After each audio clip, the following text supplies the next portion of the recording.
Welcome to the MS&Me Radio Network, a division of the Multiple Sclerosis Global Support Network. The following program broadcast is an original creation by the broadcast entity. Discussion within the following broadcast should be used for informational purposes only and is not a substitute for professional medical advice or consultation. Before considering application of any broadcast content in the following program, please consult your healthcare provider. If you feel you are having a medical emergency, please contact your local health services for immediate assistance. MS&Me Media and the Multiple Sclerosis Global Support Network do not guarantee or warrant the accuracy of information in the broadcast to follow. The Multiple Sclerosis Global Support Network provisions broadcast services to program hosts. Information discussed in the broadcast does not necessarily reflect the views, opinions, or goals of the network and are solely those of the show broadcast host.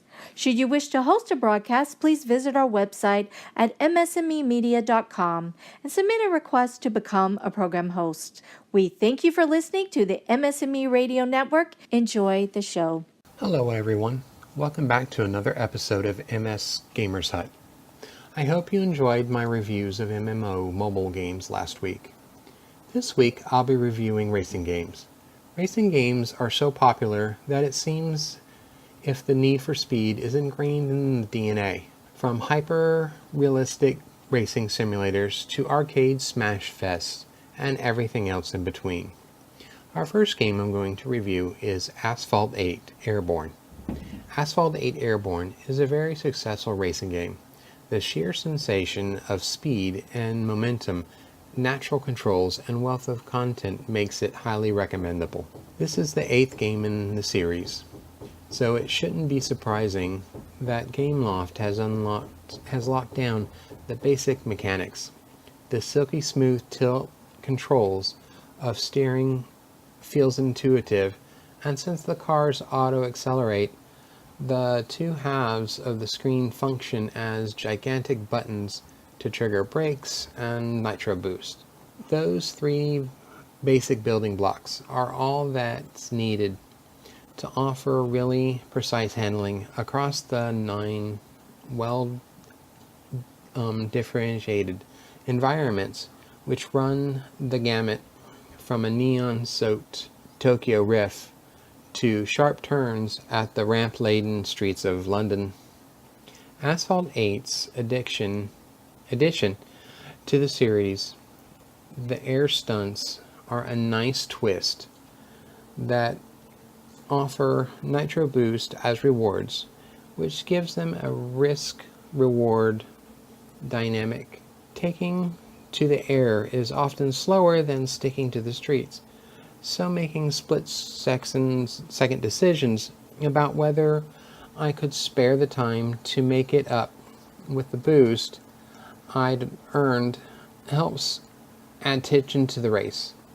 The physics occasionally behave erratically, leading to jump and spin not behaving like you'd expect and flubbing the trick. It's rare, but it can be a bother. Asphalt is lengthy, offering 8 seasons in increasing speed classes and 180 races in all, plus a full-fledged online mode with all the maps and races types available. Most of the race is standard, multi-car or one-on-one matches. The longevity is a double-edged sword to some extent, since the large number of events means each of those maps get repeated several times. Sure, it's fun speeding down the streets of Barcelona in a faster car, but after a dozen or so times, I knew the turns so well that I'd either win easily or be hopelessly outmatched by better cars. Skill was no longer the deciding factor. It all comes down to purchasing better vehicles.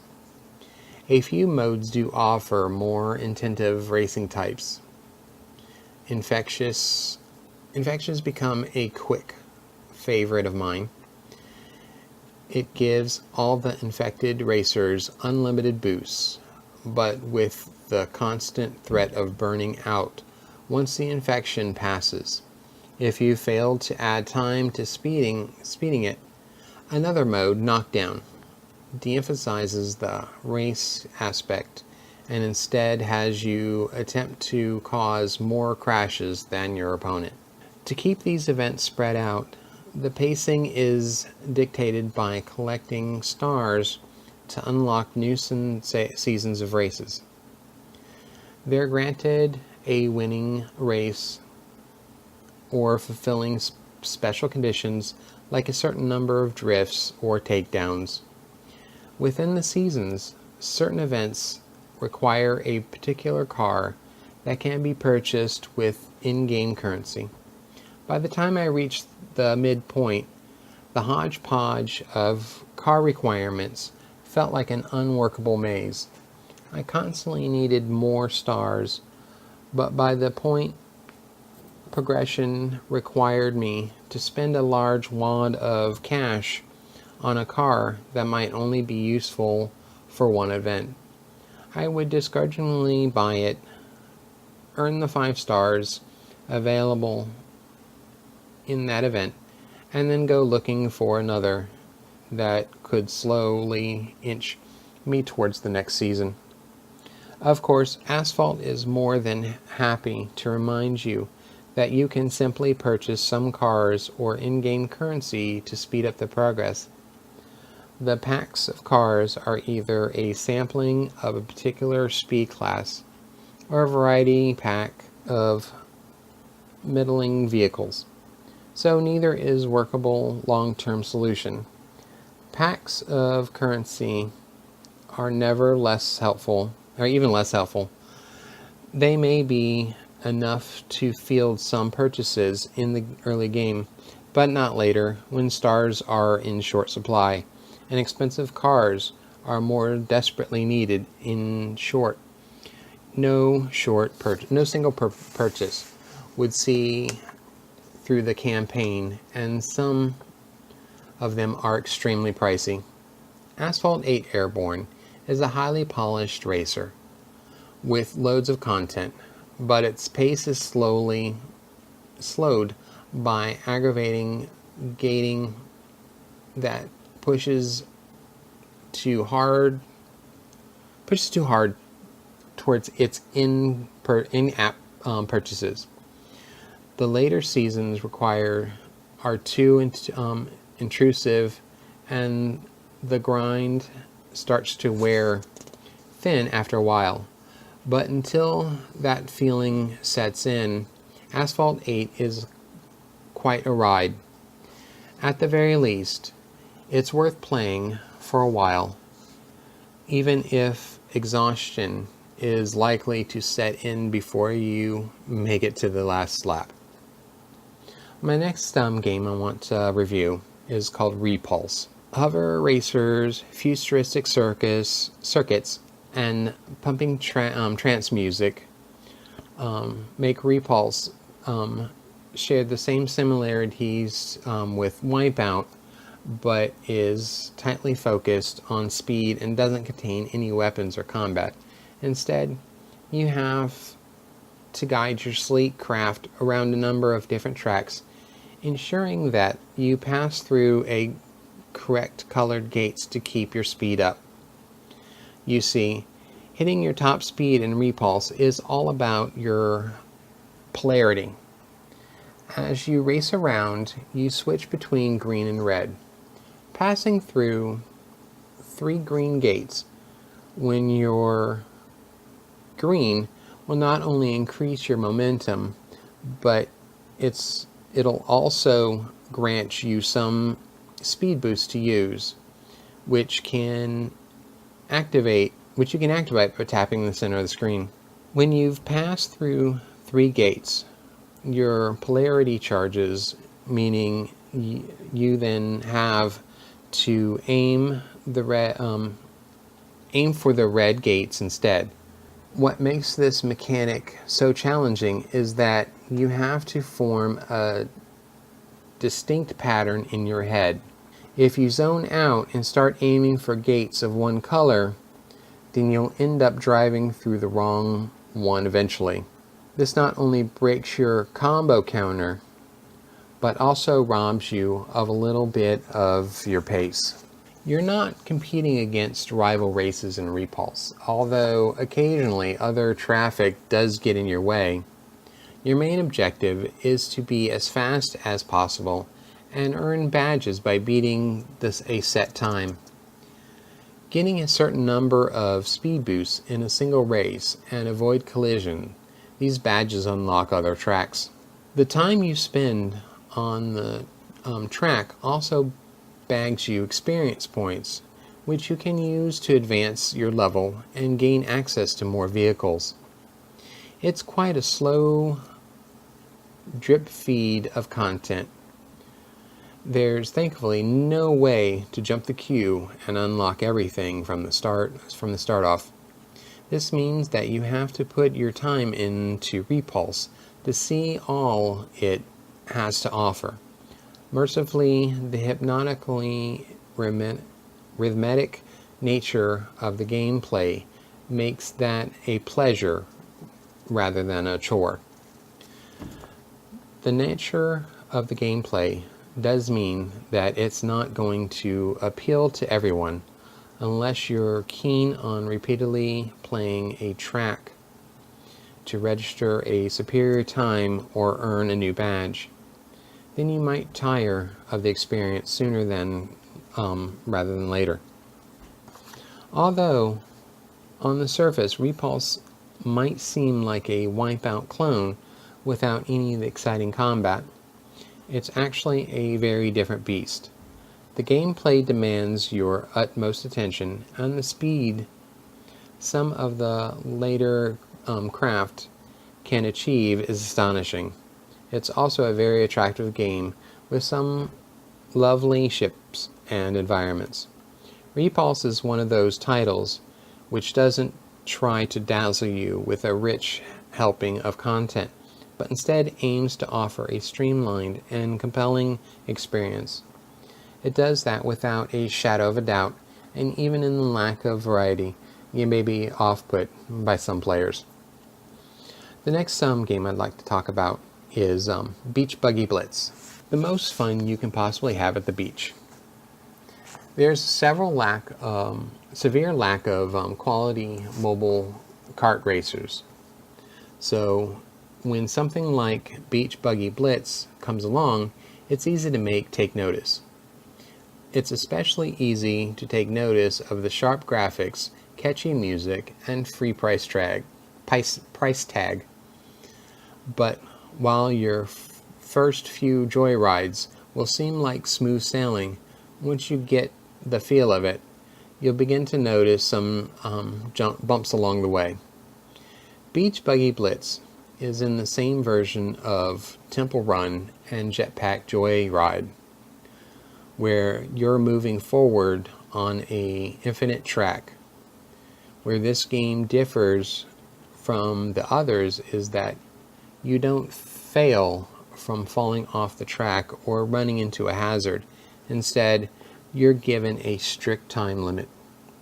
If you get through there fast enough, you can pass a checkpoint that will add time to your clock, allowing you to advance further. As soon as the time hits 0, your car rolls to a stop and it's game over.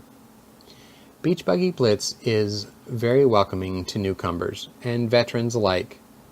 There's not much in the way of tutorial, but the game is straightforward enough where one isn't really needed. Your driver always has the gas held down, and all you need to do is turn and tap the brakes. There are 2 control methods, touch and tilt. The tilt controls work as expected, but the game plays much better with the precise of touch controls. No matter which options you select, the controls are sharp enough to make quick maneuvers, but just loose enough to keep a challenge, even on cars with a high control stat. Visually, Beach Buggy Blitz is one of the best titles Android has to offer. You're given some ability to adjust the graphics to your device's hardware, but even the low settings are colorful and sharp. The details put into the drivers and the vehicles are standard fare, but the polish of the different environments is what steals the show. While the graphics are still far from environments, is what is most modern PCs and control games. They easily hold their own. I ran into occasional frame rate issues, but it happens infrequently enough to not be too much of a factor. Sharp controls and gorgeous visuals can't save Beach Buggies from one hurdle. It doesn't start out fun. That's not to say it's never fun, but it takes a while to get to that point. Because the tracks are generated on the fly, you'll frequently run into difficult areas packed with hazards. These hazards will slow you down, making it hard to reach the next checkpoint in time. This is tolerable for a while, but eventually the game will generate something that resembles an obstacle course more than a racetrack. It can feel a bit unfair, at least at first. Fortunately, the game seems to understand the nature of its tracks generations. To remedy this, you gather coins during your run, and you can spend them on new cars, drivers, item boosts, and upgrades. Drivers are purely aesthetic, but the other options can greatly change the way you play. Different cards have different stats that will change how you approach a run. For example, if you have issues turning, you may want to buy a car with a high turn stat. The item boosts can be picked up while driving and have numerous perks, such as invulnerability towards hazards and picking up a coin magnet. These unlockables, once they're obtained, transform Beach Buggy Blitz from a tedious chore into a uniquely fun experience. Similar to Jetpack Joyride, certain unlockables will help you earn coins faster so you can unlock more stuff. Once you find that what these options are, you'll gather coins much faster than before. If this process still strains your patience, you can purchase in-game coins, but it's not a necessity. The only thing that Beach Buggy Blitz feels like it's missing is some sort of multiplayer aspect. You will run into enemy AIs throughout your runs, but they basically work more like moving obstacles than actual racers. You can connect with swarms with a swarm to unlock leaderboards, but that's the only sense of multiplayer available. Luckily, the loads of unlockable content and achievements will entertain most players to the point where they forget about other people.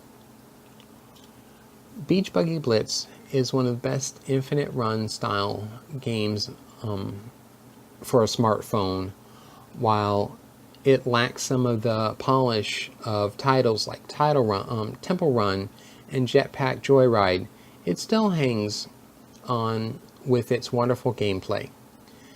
Those who get bored easily may need to overcome a slow start, but those who get enough coins to start unlocking items will be able to feel the real joy of the game. The next game I'd like to talk about is called Death Rally. Death Rally is like a Shark Tank swimming with piranha. Off-road racing is dangerous enough without adding guns to the mix. Despite issues with the track design, lack of control options, and missing multiplayer, There's fun to be had on unlocking vehicle upgrades and unlocking bullets. The single player only kicks off with a high-speed chase. Instead of presenting you with a main menu, the game drops you right into a car and tells you to flee from cops racing through the yellow desert in hot pursuit. It doesn't end well. You're hauled into the local precinct and commissioned to participate in a series of lethal racing events. In other words, you're forced to race to the death. Starting with a humble vagabond buggy equipped with piddly machine gun, you're sent to compete against the elements of the criminal underworld for cash and prizes. By winning races and killing opponents, you net cash for upgrading your ride, as well as parts of building new weapons and vehicles. There's no multiplayer, not even local play with Wi-Fi or Bluetooth, which is enormous oversight with promise of a multiplayer update in the near future. But the single-player career is satisfying enough on its own. Unlocking new stuff is at the heart of Death Rally, and by far the best aspect of the game. You're constantly requiring new parts to weapons and vehicles, which motivates you to keep racing in order to unlock the next weapon or a more powerful vehicle. Good variety makes these items meaningful too. Along with your automatic machine gun, you can equip a shotgun, Gatling gun, sniper rifle, missiles, and mines.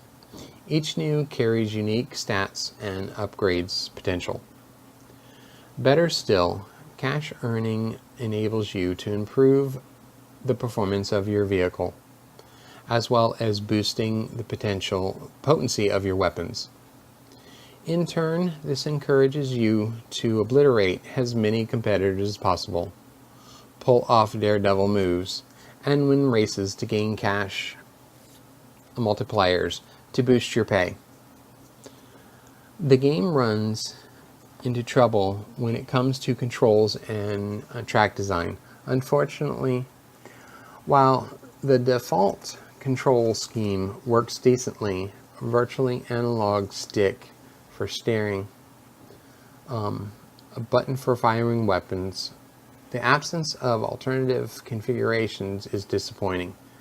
Furthermore, there's room for tightening up the handling to make the controls feel more responsive to input.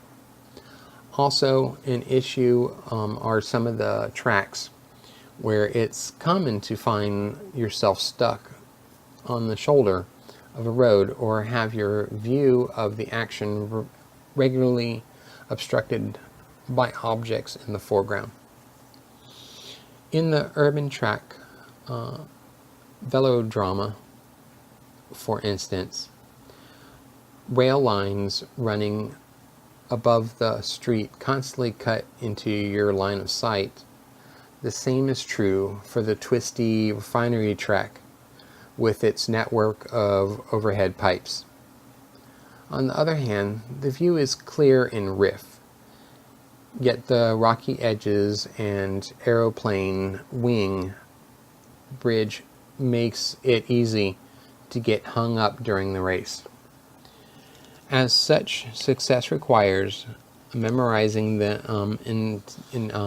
memorizing the tracks. The only exception of this type of difficulty gives the gameplay value, but it also is annoying.